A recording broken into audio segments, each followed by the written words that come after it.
జ్యోతిష్ శాస్త్ర ప్రకారం భార్యాభర్తలు ఒకే రాశి ఉన్నవారైతే లాభమా నష్టమా?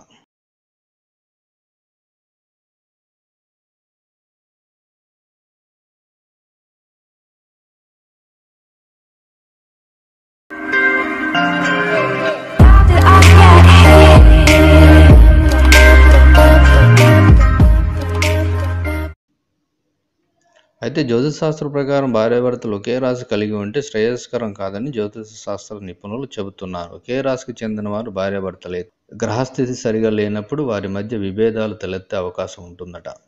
ఒకే రాశికి చెందిన వారి భార్యాభర్తలైతే రాహుకేతు దశ కాలంలో వారి మధ్య అహం అనే సమస్య ఏర్పడే అవకాశం ఉంటుంది. ఒకే రాశి వారు కాబట్టి వారి వ్యక్తిత్వం, భావాలు, మనస్తత్వం సరితూకడంతో కొన్ని సమస్యలు దూరమయ్యే అవకాశం ఉన్నా వారానికి ఒకసారైనా వారి మధ్య విభేదాలు తలెత్తుతాయి.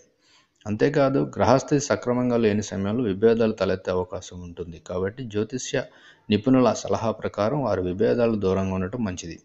ఒకే రాశిలో జన్మించిన వారు అష్టమ శని, ఏలినాటి శని సమయంలో శనికి తైలాభిషేకం చేయించడం ఉత్తమం. అదేవిధంగా శనివారం రోజు నువ్వుల నూనెతో దీపాన్ని వెలిగించడం శ్రేయస్కరమని జ్యోతిష్ శాస్త్రం చెబుతుంది.